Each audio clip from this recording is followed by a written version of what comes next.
3월 31일 부활주일 예수소망교회 주일 예배 말씀입니다.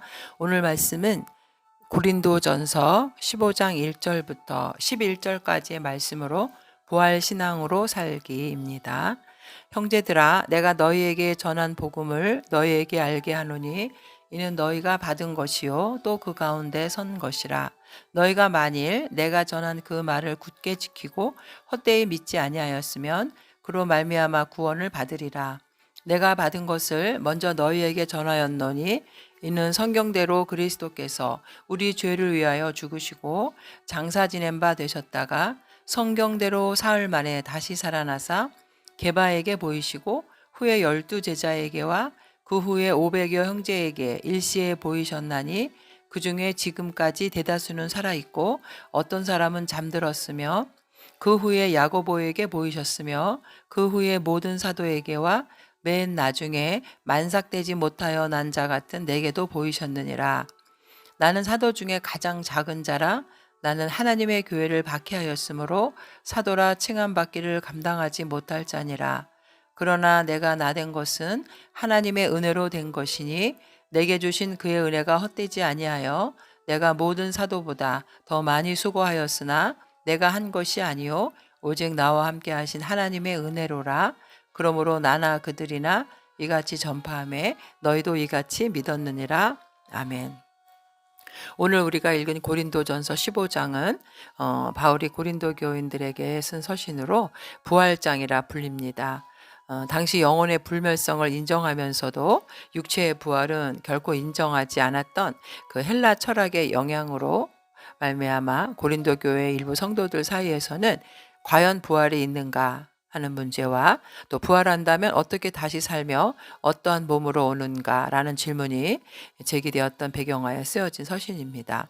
또 고린도전서 12장과 14장 13장, 14장에서 보면 주로 은사 문제를 다루었는데 사실 기독교 복음의 핵심은 은사가 아니라 예수 그리스도의 죽음과 부활에 있다는 것을 알리고 고린도 교인들이 이런 올바른 신앙을 갖추도록 쓴 서신입니다.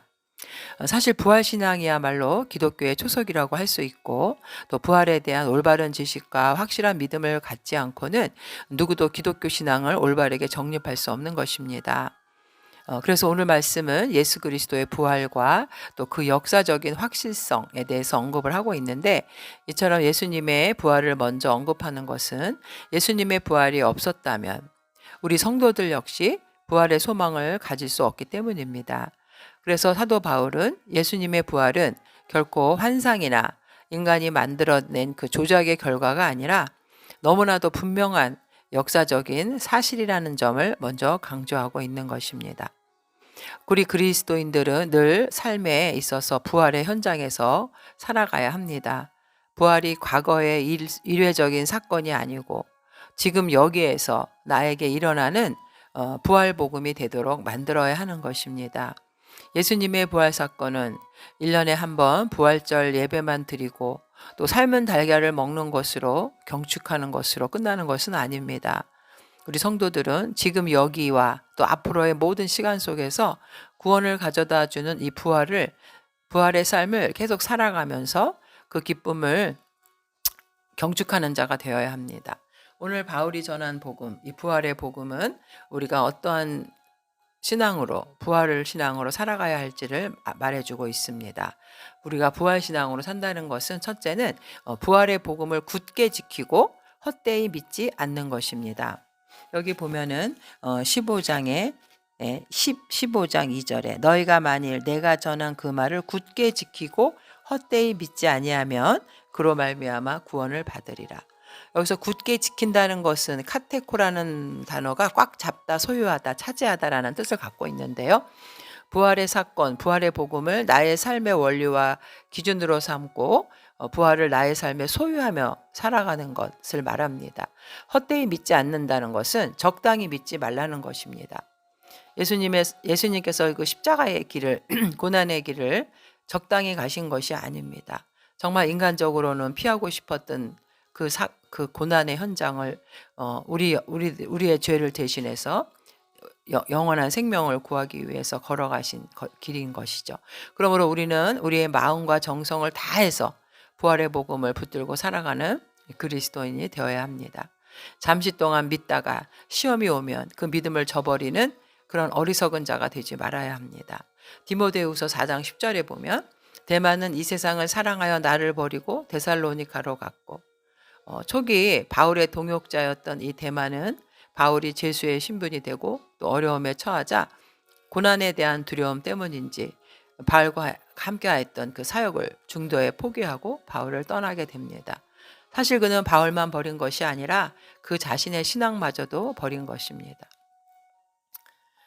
여기서 세상을 사랑하여 갔다, 세상이라 현재 시대를 말하는데, 우리 그리스도인들은 주님의 재림을 사모하며 기다리는 성도들인데, 이것과 비교하면 정말 그 대만은 어리석은 신앙을 가졌다고 밖에 할 수 없는 것이죠. 신앙에는 적당한 것이란 없습니다.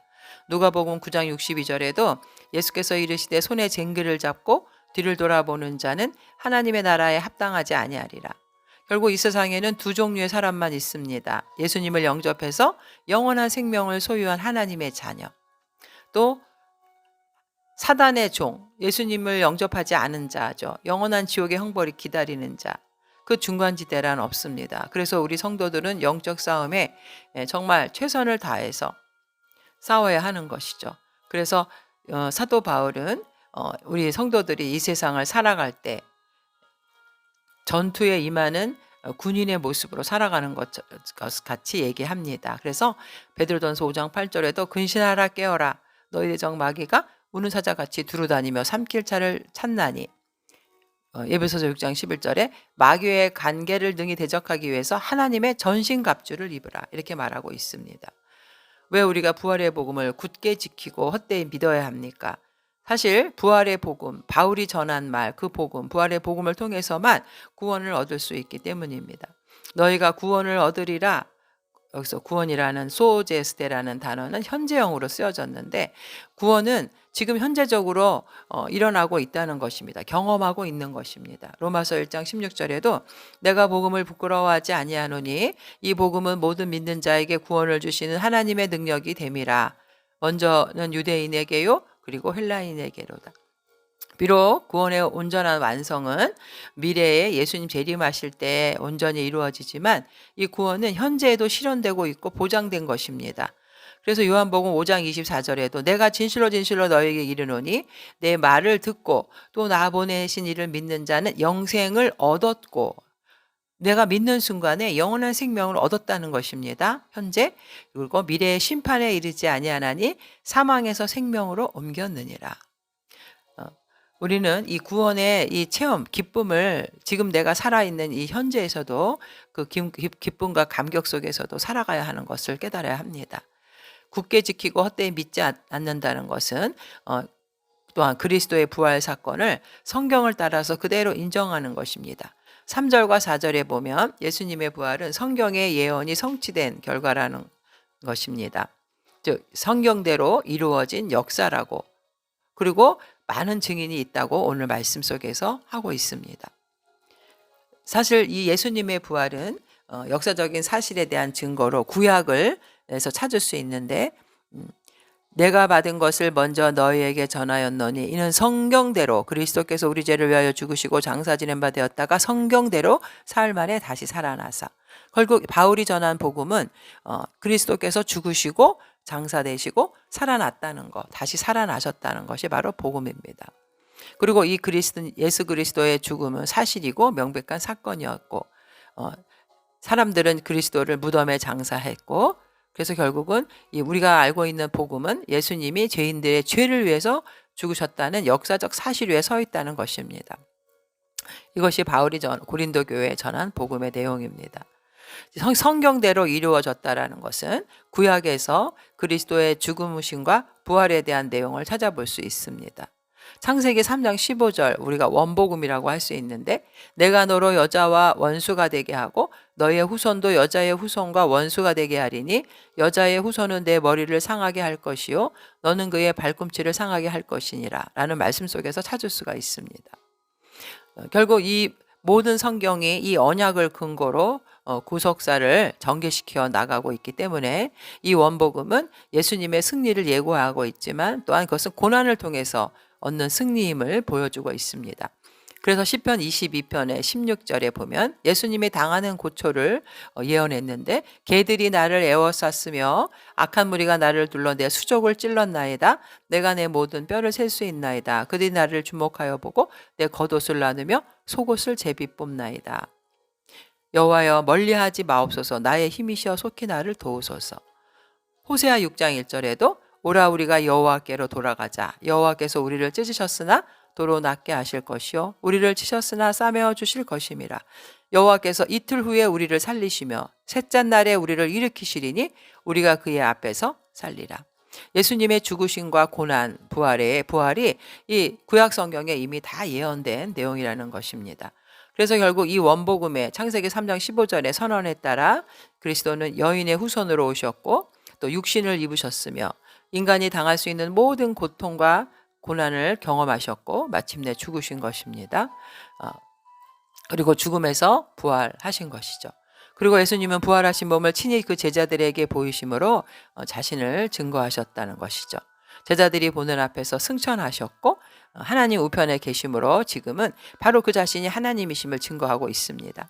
사도행전 7장 55절에 보면 스데반이 성령 충만하여 하늘을 우러러 주목하여 하나님의 영광과 및 예수께서 하나님 우편에 서신 것을 보고, 이처럼 예수님의 죽음과 부활이 성경대로 되었음을 증거한 분은 또한 바로 그리스도 자신입니다.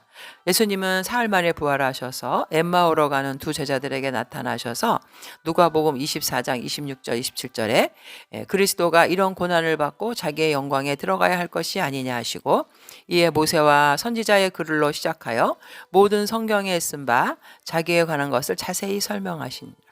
이처럼 예수님은 구약 성경에 예언한 예수 그리스도의 고난과 부활을 제자들에게 설명해 주시면서 결국 예수님의 부활은 성경의 예언이 성취된 결과라는 것을 알려주시고 있는 것입니다. 그리고 우리가 특히 사도 바울은 시편 16편 10절을 이용해서 사도행전 13장에 보면 다윗에 관한 것이 예언이 아니라 바로 예수님을 상징한다고 예표한다고 말하는데, 시편 16편 10절에 보면 이는 주께서 내 영혼을 수월에 버리지 아니하시며 주의 거룩한 자를 멸망시키지 않으실 것임이니라. 결국 시편 16편 10절은 다윗에 관한 내용이 아니라 그 죽은 몸이 썩지 않으셨던 예수 그리스도에 관한 것이라고 사도 바울은 설명하고 있습니다.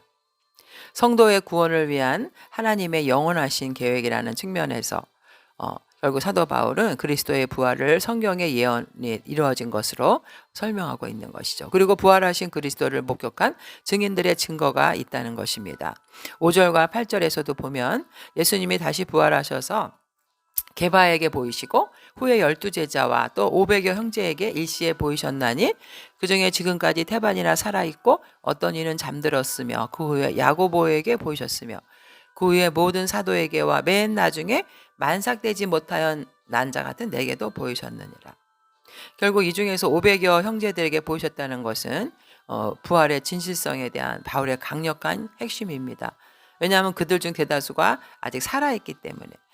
이 고린도전서를 쓴 시기가 기원 후 50년 정도, 근데 50년 정도인데 예수님이 돌아가시고 20년 정도가 흘러지 않았기 때문에 살아있던 부활을 목격했던 자들이 많이 살아있었다는 것입니다. 예수님의 부활은 그리스도인의 믿음과 체험에 크고 중심되는 사실입니다. 죽음의 효력에서 믿음의 반석이며 정착지가 되는 것은 바로 부활의 사건입니다. 그리고 그 체험의 효과를 낳아서 우리가 구원을 얻고 올바르게 서게 하는 신앙이 설 수 있는 것도 바로 부활의 사실입니다.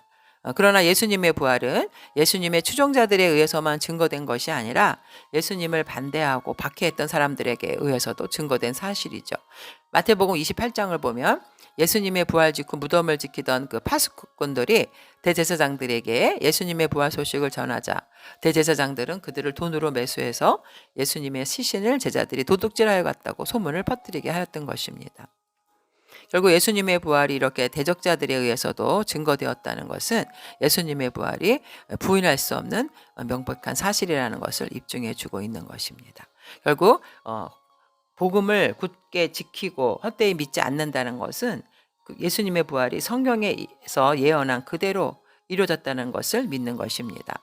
그리고 두 번째, 부활 신앙으로 산다는 것은 부활을 은혜로 고백하는 것입니다. 오늘 본문에서 사도 바울은 부활의 복음으로 새롭게 자신이 변화된 것을 쓰고 있죠. 하나님은 연약한 자를 들어서 하나님의 능력을 나타내시는 그런 하나님이시라는 겁니다.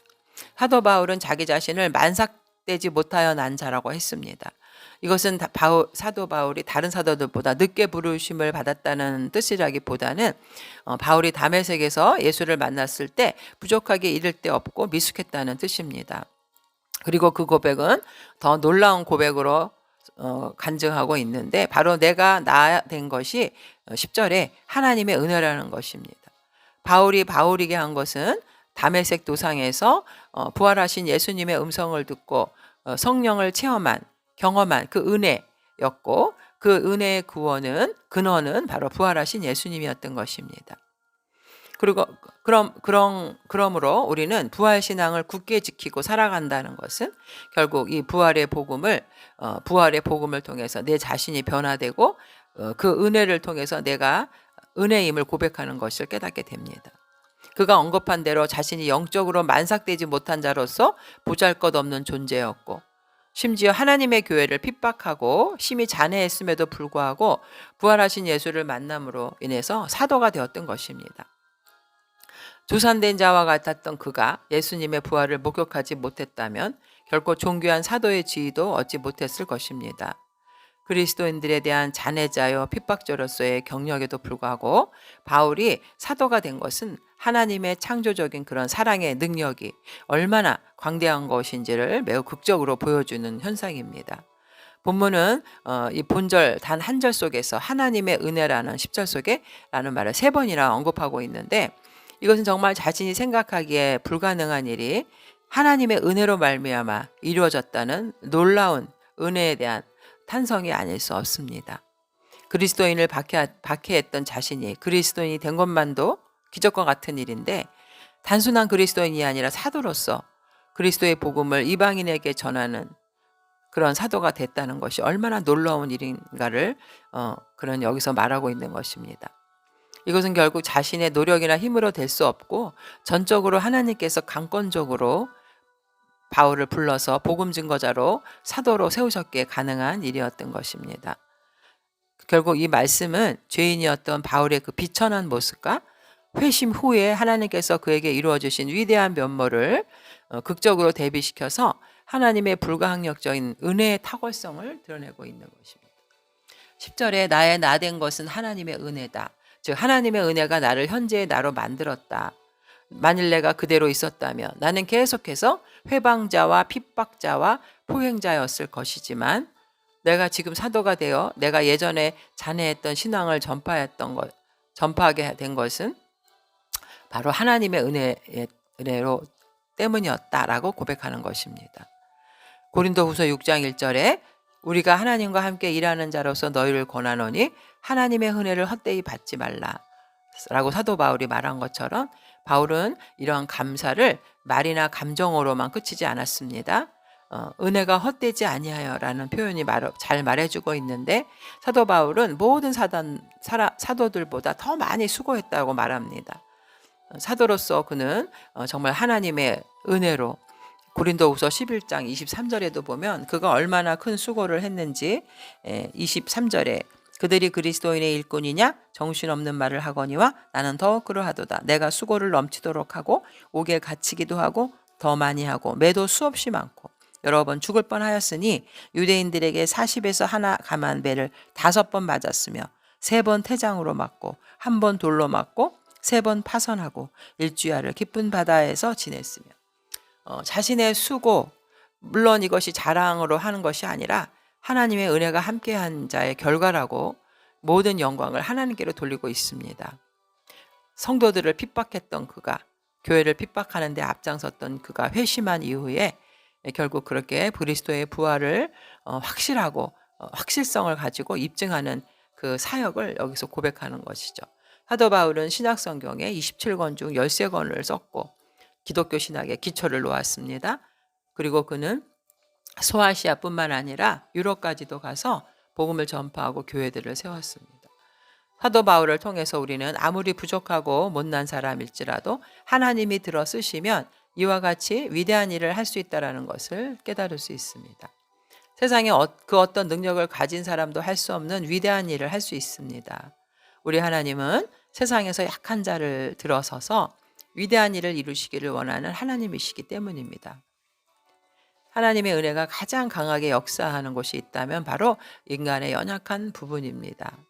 그래서 고린도전서 1장 27절에 그러나 하나님께서 세상에 미련한 것들을 택하사 지혜 있는 자들을 부끄럽게 하려 하시고 세상에 약한 것들을 택하사 강한 것들을 부끄럽게 하려 하시며. 그래서 사도 바울은 무엇을 자랑했습니까? 내가 부득불 자랑할진대 고린도후서 11장 30절 내가 약한 것을 자랑하리라.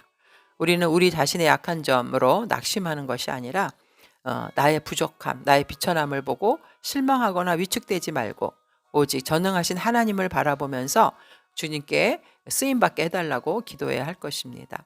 디모데후서 2장 21절에도 보면 20장 21절에 큰 집에는 금그릇과 은그릇이 있을 뿐 아니라 나무 그릇과 질그릇도 있어 귀하게 쓰는 것도 있고 천하게 쓰는 것도 있나니 그러므로 누구든지 이런 것에서 자기를 깨끗하게 하면 귀히 쓰는 그릇이 되어 거룩하고 주인의 쓰심에 합당하며 모든 선한 일에 준비함이 됨이라.